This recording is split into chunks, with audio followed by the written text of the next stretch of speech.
일주일도 평안하셨습니까? 오늘 예배를 통해서 또 선포되는 말씀을 통해서 여러분 각자에게 필요하신 은혜들을 하나님께서 부어주시기를 소망합니다.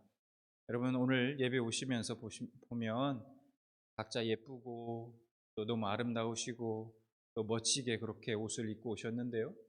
우리가 옷을 입는 이유가 무엇입니까? 우선 옷을 입는 1차적인 이유는 우리 신체를 보호하기 위해서입니다. 그 역할을 하는 것이 옷이죠. 그런데 옷은 단순히 우리가 신체를 보호하기 위해서만 입지 않습니다. 뿐만 아니라 자신의 개성이나 또 어떤 사람의 어떤 신분을 나타내기도 하고요. 그리고 입는 옷을 통해서 예의를 표현하기도 합니다. 그래서 우리는 다른 사람의 또 무슨 옷을 입었는지 이렇게 보면 그 사람이 무슨 직업을 가지고 있는지도 알 수 있어요. 그렇죠? 경찰관인지 저 사람이 소방관인지 아니면 뭐 의사인지 등등등 우리는 그 사람이 입은 옷을 통해서도 또 그 사람의 직업도 알 수 있다는 것이죠. 그리고 옷은 상대방에 대한 예의를 표현하기 때문에 우리가 옷을 입을 때는 상황에 좀 맞춰서 상황에 따라 또 옷을 입어야 합니다. 맞춰서 옷을 입어야 해요. 그래서 예를 들면 우리가 일반적으로 결혼식장에 갈 때는 밝은 옷을 입죠. 뭐 결혼식장에 갈 때 뭐 어두운 옷에 검은색 넥타이를 하고 이렇게 가진 않지 않습니까? 그런데 반대로 장례식장에 갈 때는 어두운 색깔의 그런 옷을 입습니다. 어두운 넥타이를 하고요. 그렇죠? 결혼식 할 때는 웨딩 드레스를 입죠. 그리고 무슨 상견례를 하거나 또 그런 좀 귀한 자리, 중요한 자리 때는 정장을 말끔하게 차려입고 나가기도 합니다. 여러분 만약에 누군가 뭐 산타크로스 복장을 하고 장례식장에 만약에 나타났다고 생각해 보십시오. 뭐 그 정말 무례하고 예의가 없는 것일 겁니다. 그렇죠? 누구도 그렇게 하지 않습니다. 우리가 장례식장에 왜 사람들은 일반적으로 보면 어두운 색의 옷을 입고 참석합니까? 왜냐하면 슬픔, 그리고 애도하는 마음, 그리고 위로의 마음 이런 것들을 표현하기 위해서입니다. 반대로 결혼식장에 갈 때는 밝은 옷을 입고 가죠. 왜 그렇습니까? 그 밝은 옷을 통해서 어떤 기쁨과 행복, 축복의 마음을 표현하기 위해서입니다. 그래서 이렇게 옷은 때론 그 사람의 마음을 이제 이렇게 표현하기도 한다는 것이죠. 그래서 오늘 본문 말씀을 보면 이스라엘 백성들이 입고 있는 옷이 눈에 띕니다. 어떤 옷을 입고 있었느냐? 그들은 지금 모두 붉은 베옷을 입고 있다는 것을 우리 말씀을 통해 알 수 있습니다. 그래서 여러분 베옷은 일반적으로 언제 입는 옷입니까? 일반적으로 베옷은 사람이 죽었을 때 입는 옷이 베옷입니다. 그래서 장례식장에 우리가 가보면 고인의 가족들이 입고 있는 옷이 바로 베옷이죠. 그래서 이런 베옷을 지금 이스라엘 백성들이 입고 있다라고 말씀하고 있어요. 그래서 1절 말씀을 보니까 그달 스므나흘 날에 이스라엘 자손이 다 모여 금식하며 굵은 베옷을 입고 피크를 무릅쓰며 라고 말씀하고 있어요. 굵은 베옷을 입고 있다는 사실을 알고 있어요. 이스라엘 백성들이 말입니다. 자, 그러면 이스라엘 백성들이 언제 이 굵은 베옷을 입었는가? 그것을 먼저 우리가 좀 살펴보기를 원합니다. 이스라엘 백성들이 굵은 베옷을 입게 되는 때는 국가적인 대재앙이 일어났을 때, 재앙을 겪었을 때, 혹은 자신이 지은 죄를 회개할 때 이스라엘 백성들은 굵은 베옷을 입었습니다. 그래서 1절 말씀에 등장하는 우리가 단어들을 좀 보면 금식이라는 단어가 나오고요. 굵은 베옷이라는 단어, 그다음에 티끌이라는 단어를 우리가 볼 수 있는데요. 이러한 단어들은 모두 죽음과 연관되어 있다는 걸 우리가 알 수 있습니다. 그래서 예를 들면 음식을 섭취하지 않으면 어떻게 됩니까? 사람이 죽죠. 그러니까 사람이 죽으면 상복을 입죠. 즉 베옷을 입습니다. 또한 죽은 후에는 누구든지 한 줌의 흙으로 돌아가게 되죠. 죽음을 상징하고 있다라는 거예요. 그래서 이스라엘 백성들은 지금 자신들이 죽음과도 같은 그 아픔과 슬픔 그리고 고통의 마음을 표현하기 위해서 지금 굵은 베옷을 입고 있는 것입니다. 그러면 이스라엘 백성들은 지금 왜 이런 굵은 베옷을 입은 것일까? 그리고 어떻게 베옷을 입게 된 것일까 하는 겁니다. 이것을 우리가 이해하기 위해서 오늘 본문 말씀의 배경을 먼저 좀 살펴보겠습니다. 이제 남유다가 바벨론에 의해서 멸망당한 이후에 주전 538년에 이 페르시아의 고레스 왕의 이 칙령, 고레스의 칙령에 따라서 첫 유대인 무리가 드디어 예루살렘으로 다시 돌아오게 됩니다. 포로로 다 끌려갔다가 예루살렘으로 돌아온 이후에 그들은 온갖 어려움과 핍박 속에서 가장 먼저 한 일이 뭐냐면 성전을 다시 건축하는 일이었습니다. 그리고 그 뒤로 80여 년이 지나서 두 번째 포로로 잡혀갔던 유대인 무리가 제사장이자 학사인 에스라의 인도로 돌아오게 됩니다. 그리고 그 후에 느헤미야가 유대의 총독으로 부임하면서 여전히 예루살렘에 황폐해져 있을 때에 그 성벽을 다시 재건하게 됩니다. 그리고 드디어 재건하기 시작한 지 52일 만에 그 예루살렘 성벽의 재건을 마치고 바로 며칠 후에 맞이하는 나팔절에 모든 백성들이 스문 앞 광장에 모이게 됩니다. 광장에 모여서 이스라엘 백성들이 무엇을 했을까요? 백성들은 에스라에게 율법책을 가져와 읽어달라고 요청합니다. 우리에게 좀 율법책을 가져와서 읽어달라고 요청해요. 그리고 에스라가 백성들의 요청대로 율법책을 가져와서 이제 읽기 시작합니다.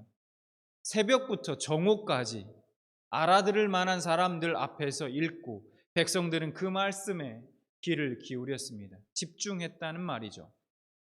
그래서 느헤미야 8장 3절 말씀을 보면 이렇게 말씀해요. 수문 앞 광장에서 새벽부터 정오까지 남자나 여자나 알아들을 만한 모든 사람 앞에서 읽음에 뭇 백성이 그 율법책에 귀를 기울였는데 장장 6시간 동안 서서 하나님의 말씀을 들었습니다. 한마디도 빼놓지 않고 그 말씀을 귀담아 들었습니다. 그렇게 하나님의 말씀을 듣고 깨닫게 된 백성들이 반응이 있었는데 어떤 반응을 보였을까? 그 말씀을 6시간 동안 들은 이스라엘 백성들은 울기 시작했습니다. 그래서 9절을 보면 백성들이 율법의 말씀을 듣고 다 우는지라 오늘은 너희 하나님 여호와의 성일이니 슬퍼하지 말며 울지 말라 하고, 얼마나 백성들이 그 하나님의 말씀을 듣고 깨닫고 나서 울었는지 느헤미야와 에스라 레위 사람들이 오늘은 하나님의 성일이니 울지 말라고 슬퍼하지 말라고 그렇게 달랠 정도였습니다. 그들은 말씀을 듣고 그러면 왜 울었을까요? 뭐가 그렇게 슬퍼서 하나님의 말씀을 듣고 울었던 것일까? 하나님의 말씀을 가만히 듣다 보니까 지금까지 자신들이 왜 그렇게 살아왔는지, 왜 바벨론의 포로로 끌려가게 됐는지, 하나님께 어떤 죄악들을 자신들이 저질렀는지, 그럼에도 불구하고 하나님은 자신들에게 어떤 은혜를 베풀어 주셨는지, 자신들을 어떻게 지켜왔으며 지금까지 어떻게 자신들을 인도해 주셨는지, 그렇게 자신들의 죄악을 깨닫는 동시에 크신 하나님의 은혜를, 말씀을 듣고 깨닫기 시작한 것입니다. 여러분, 성도가 하나님을 믿고 하나님을 섬기는 성도된 자들이 하나님의 말씀을 듣고 깨달았을 때 나오는 반응은 다 동일합니다. 뭡니까? 회개라는 거예요. 이후 하나님의 말씀을 더 밝히 깨닫기 위해서 학사 에스라의 집을 찾아간 족장들과 제사장들과 레위인들이 율법을 읽다가 초막절을 지키라는 내용을 발견하게 돼요. 그래서 예루살렘에 모인 수많은 백성들이 다 함께 이제 초막절을 지키게 됩니다. 이로 인해 여호수아 이래로 역사 속으로 자취를 완전히 감추었던 초막절 절기가 무려 약 1000년 만에, 여러분 1000년입니다. 1000년 만에 다시 예루살렘 성에서 지켜지게 된 것입니다. 여러분 얼마나 감격스러웠을까요? 이스라엘 백성들은 그들을 구원해 주시고 고향 땅으로 인도해 주신 그 하나님께 감사하는 마음으로 초막절을 지켰습니다. 이로 인해서 온 백성들이 크게 기뻐했다라고 말씀하고 있습니다. 여호수아 때로부터 그날까지 이스라엘 자손이 이같이 행한 일이 없었으므로 이에 크게 기뻐하며 라고 말씀합니다. 이스라엘 백성들은 초막절을 7월 14일부터 21일까지 7일간 지켰습니다. 그래서 오늘 1절 말씀을 보니까 그달 24일이라고 말씀하고 있고요. 즉 초막절을 지내고 3일이 지난 후에 일어난 일을 오늘 본문 말씀에서 9장 1절 말씀에서 말씀하고 있습니다. 초막절을 다 지키고 3일이 지난 후에 어떤 일이 있었는지 말씀하고 있다라는 거예요.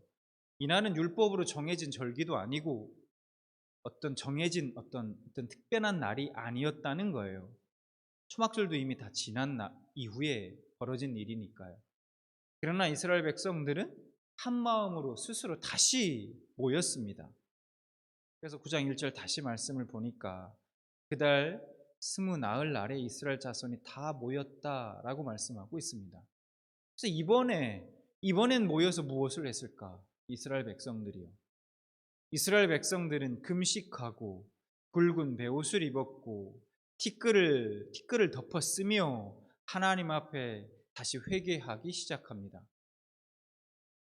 그 정도 했으면 됐지. 또다시 절기까지 초막절까지 다 지키고 나서 또다시 스스로들 모여서 다 집으로 흩어지지 않고 다시 모여서 하나님 앞에 이제 금식하며 베옷을 입고 티끌을 덮어 쓰면서 하나님 앞에 회개하기 시작했다라는 겁니다.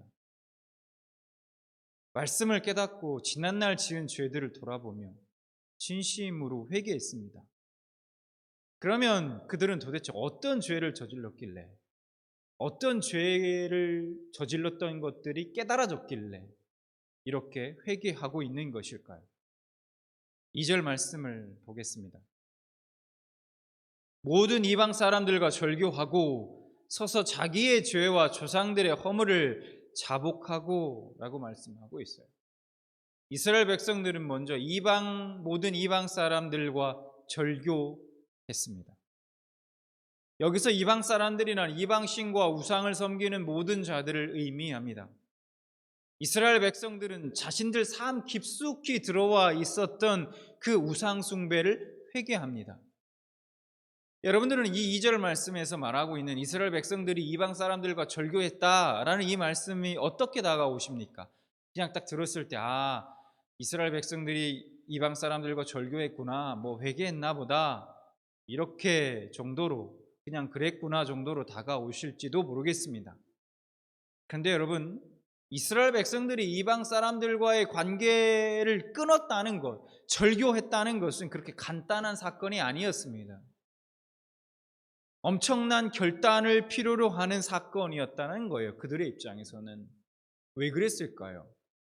여러분, 이스라엘 백성들이 바벨론의 포로로 끌려갔을 때 그 땅에 수많은 이방인들이 찾아와 거주하고 있었습니다. 뿌리를 내리고 거주하고 있었다는 거예요. 그 이방인들 중에는 부유하고 권력을 가진 그 사회에서 소위 말해서 잘 나가는 사람들이 많았다는 겁니다. 그러니까 이스라엘 백성들은 경제적인 면에서 이런 이방인들과 아주 가깝게 연결되어 있었습니다. 경제적으로 말입니다. 문제는 이런 이방인들과 함께 그들이 섬기는 이방 신들까지도 함께 이스라엘 속으로 들어왔다는데 문제가 있다는 거예요. 근데 이런 이방인들은 율법대로 살아가는 유대인들의 삶을 변질시켜 놓았다는 것이죠. 백성들은 지금 그런 이방인들과의 관계를 끊어냄으로써 자신들의 막대한 그런 경제적인 손실을 보고서라도 우리가 하나님 앞에 영적으로 정결해야 되겠다, 거룩해야 되겠다라고 그것을 택하고 결정한 것입니다. 여러분, 이런 결정이 쉬웠을까요? 자신들이 그러한 경제적인 것들을 막대한 상황 속에서 그런 손해를 보는 것을 두려워하지 않고 우리가 하나님 앞에 정결하기로 그렇게 결정하고 그들과 절교하고 그들과의 관계를 완전히 끊어내는 게 쉬웠을까요? 뿐만 아니라 이미 이스라엘 남자들 가운데는 이방 여자들과 결혼해서 애를 낳고 잘 살고 있는 사람이 많았습니다. 본문에서 이방인과 절교했다는 것은 이미 결혼해서 한 집에서 살고 있는 그 이방 여인들을 다시 그들의 살던 고향으로 돌려보냈다는 거예요. 그래서 이걸 어떻게 알 수 있냐? 에스라 10장 3절 말씀을 보면 이렇게 말씀합니다. 곧 내 주의 교훈을 따르며 우리 하나님의 명령을 떨며 준행하는 자의 가르침을 따라 이 모든 아내와 그들의 소생을 다 보내기로 우리 하나님과 언약을 세우고 율법대로 행할 것이라. 이렇게 말씀하고 있어요. 그래서 에스라 10장 18절을 보면요. 18절 이하에 보면 이방인 아내들을 돌려보내기로 결정한 유대인 남편들의 이름들이 기록되어 있는 것을 볼 수 있습니다. 이미 자녀까지 낳았어요. 함께 살고 있습니다. 근데 그 아내를 고향으로 다시 돌려보는 일이 쉬웠을까요? 그거 참 쉽지 않았을 겁니다. 이스라엘 백성들에게 정말로 어려운 선택이었을 거예요. 여러분, 그럼에도 불구하고 이방 여인들이 섬기던 그런 이방 신들과 우상을 이스라엘 가운데 뿌리채 완전히 뽑아내기 위해 이런 과감한 삶의 변화를 그들은 결정한 것입니다.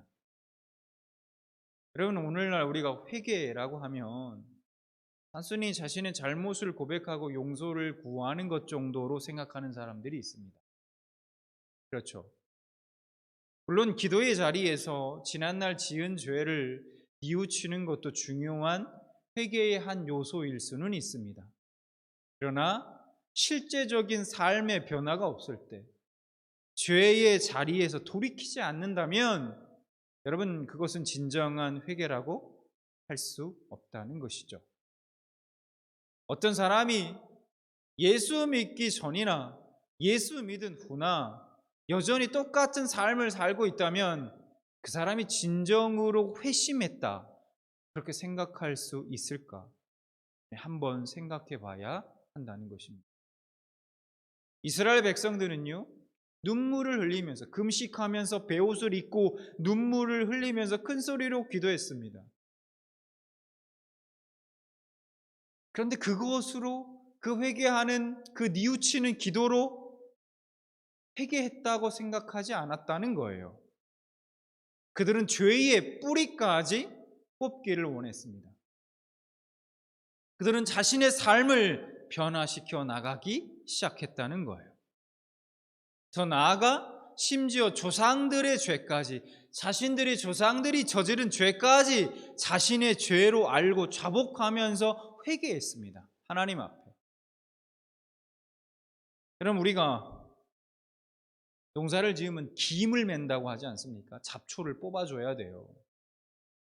잡초를 뽑을 때 저도 김을 이렇게 매봤지만 그 줄기랑 이파리만 뜯어서는 안 됩니다. 뿌리 뽑기가 되게 어려운데, 그래서 대충 저도 이제 학교 돌아오면 부모님이 이제 막 콩밭에 이렇게 김을 메고 있으면 그래서 막 어서 가방 놓고 와서 불 뽑아라 이럽니다. 그러면 이제 가방 놓고 가가지고 이제 부모님 이제 도와드리고 해서 김을 매는데 이렇게 손으로 일일이 다 뽑아줘야 되지 않습니까? 근데 뿌리까지 뽑기가 되게 힘들어요. 이렇게 힘을 줘서 막 뽑으면 자꾸 이렇게 뜯어지고 이래서 또 뿌리 그 안 잡히지도 않은 줄기 없는 걸 이렇게 뿌리 뽑으려면 너무 힘들고 그런데, 그래서 부모님이 안 보시니까 대충 줄기까지만 뜯어가지고 막 그냥 그렇게 풀 뽑았다 그냥 하는 흉내만 내고 이제 그랬던 적이 있는데, 여러분 그렇게 되면 어떻게 됩니까? 겉으로 볼 때는 당장은 보이지 않아요. 이게 뽑힌 것 같죠. 근데 조금만 지나 보십시오. 그대로 또 잡초가 언제 그랬냐는지 그냥 잡초가 다시 자라나게 됩니다. 뿌리는 여전히 살아있으니까. 그럼 우리도 마찬가지예요. 우리가 하나님 앞에 눈물을 흘리면서 회개 기도하고 할 수 있죠. 근데 그것으로 끝나는 건 우리가 마치 그냥 잡초를 뽑을 때 줄기와 이파리만 뜯어내는 것과 마찬가지라는 거예요. 우리의 삶 가운데 그 죄의 뿌리까지 뽑지 않으면 여전히 우리는 그 자리로, 다시 죄의 자리로 돌아갈 수밖에 없다라는 것이죠.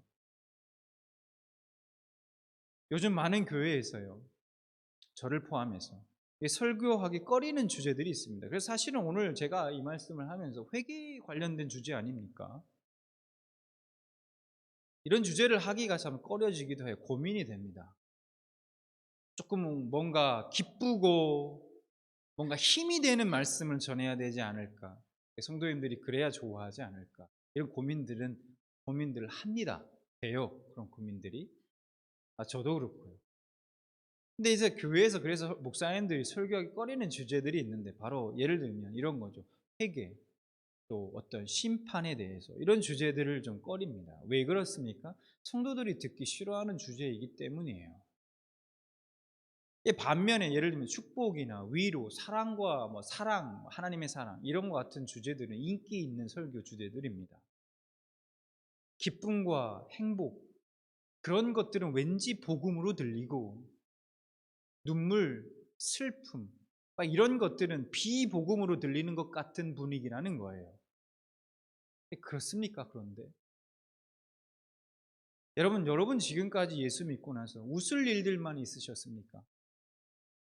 그렇지 않으실 겁니다. 예수 믿고 나서 하나님 앞에 진지하게 말씀 앞에 비춰진 자기 자신을 보면서 통회하면서 여러분 울어보신 적이 있으십니까? 여러분, 우리가 알아야 할 것이 있습니다. 그것은 우리 안에 애통하는 마음이 우리 신앙을 본질로 향하게 만든다는 거예요. 눈물이 우리의 신앙을 본질로 인도합니다. 눈물이 고인 눈에 십자가 위에 그 주님이 보이고 부활의 주님의 영광이 나타나며 애통하는 그 심령에 예수 그리스도께서 찾아오신다는 거예요. 우리의 신앙은 눈물을 먹고 자랍니다, 여러분. 우리의 인격과 성품은요, 우리가 눈물의 골짜기를 지나면서 통과하면서 더욱더 성숙해져 간다는 거예요. 분명합니다.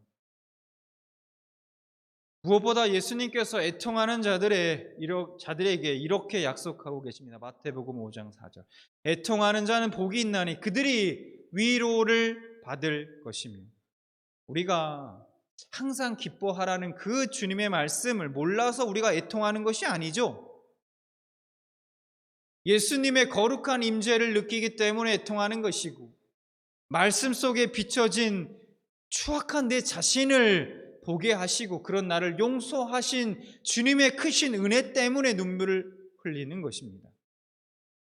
기뻐할 줄 몰라서, 하나님이 기뻐하라는 그 말씀을 몰라서 기뻐하지 않는 것이 아니라는 거예요. 사무엘상 6장 14절을 보면요, 다윗이 하나님의 언약궤를 다윗성에 모시는 날, 언약궤가 다시 다윗성에 들어오는 그날에, 그 축제의 날에 자신의 왕의 왕복을 벗고 배 에봇으로 갈아입고 하나님 앞에 춤을 추었다고 그렇게 기록하고 있습니다. 그래서 사무엘하 6장 14절에 이렇게 말씀하죠. 다윗이 여호와 앞에서 힘을 다하여 춤을 추는데 그때에 다윗이 배 에봇을 입었더라, 이렇게 말씀하고 있어요. 다윗이 지금 왕복을 벗었습니다. 왕복을 벗고 어떤 옷을 입었습니까? 배옷을 입었어요. 배옷을 입고 하나님의 언약궤를 지금 맞이하고 있습니다. 여러분, 왕복과 배옷의 차이가 무엇일까요? 왕복은요, 그 옷을 입은 사람이 한 나라의 최고의 권력자, 최고의 힘을 가진 자, 명예를 가진 사람임을 보여주는 영광의 옷입니다. 그렇죠? 누구나 입고 싶어 하는 옷, 왕복. 반면에 배옷은 어떻습니까? 배옷은 약자들의 옷입니다. 회개하는 사람이 입었던 옷이고요, 하나님을 섬기는 사람들이 입었던 옷이기도 했습니다. 그러면 다윗은 왜 자신의 그 왕복을 벗고 배옷을 입었을까요? 그 축제의 날에. 그것은 자신이 왕이기 이전에 하나님 앞에서는 하나님의 은혜가 아니면 살 수 없는 연약한 인생임을 깨달았기 때문입니다. 자신이 입고 있던 그 왕복, 그거 누가 입혀주신 겁니까? 목동에 불과했던 자신에게 하나님께서 은혜로 입혀주셨던 것, 은혜로 입혀주신 것임을 알았기 때문입니다. 하나님 앞에서는 그 누구도 자랑할 것이 없는 죄인임을 다윗은 깨달았기 때문인 것이죠. 여러분, 세상 어느 누구도 왕복을 입고 싶어 하지 배옷을 입고 싶어 하지 않습니다. 어쩌면 세상은 누가 왕복을 입을 것인가, 그것을 경쟁하는 곳인지도 모르겠어요. 문제는 오늘 우리도, 저와 여러분도 왕복만을 입으려 한다는 것입니다. 입고 있는 그 왕복을 한번 입으면 절대로 벗으려 하지 않는다는 거예요. 그냥 여전히 하나님 앞에 왕 같은 제사장이며 늘 하나님의 영광의 유산을 물려받은 사랑받는 아들이기만을 한다는 것이죠. 그런데 그 왕복이 하나님께서 은혜로 입혀주신 것도 모르고 그가 교만하여져서 오히려 하나님을 배반하고 자신이 왕되어 살아가고 있다는 것입니다. 여러분, 우리가 하나님께서 왕복을 입혀주심에 감사를 드리지만, 정말 너무너무 하나님께 감사를 드리지만, 우리 자신 스스로는 배옷 입기를 즐겨해야 할 것입니다. 왜냐하면 배옷은 우리에게 눈물의 회개를 가르쳐 줄 것이고, 그 사람이 바로 하나님의 참된 위로를 얻게 될 것이기 때문입니다. 다윗은 이렇게 고백합니다. 시편 51편 17절. 하나님께서 구하시는 제사는 상한 심령이라. 하나님이여, 상하고 통회하는 마음을 주께서 멸시하지 아니하시리이다. 이렇게 통회하며 자기 죄를 하나님 앞에 고하고 진정으로 회개하는 자를 주님께서는 복되다고 하십니다. 그리고 친히 그 눈물을 씻어주시고 그에게 죄사함의 은총, 평강의 은총, 기쁨의 은총, 만족의 은총을 주신다고 약속하고 계십니다. 이것이 주님이 우리에게 주시는 참된 위로인 것입니다. 배옷을 입고 눈물로 회개하는 자에게 주어지는 하나님의 은총인 것이죠.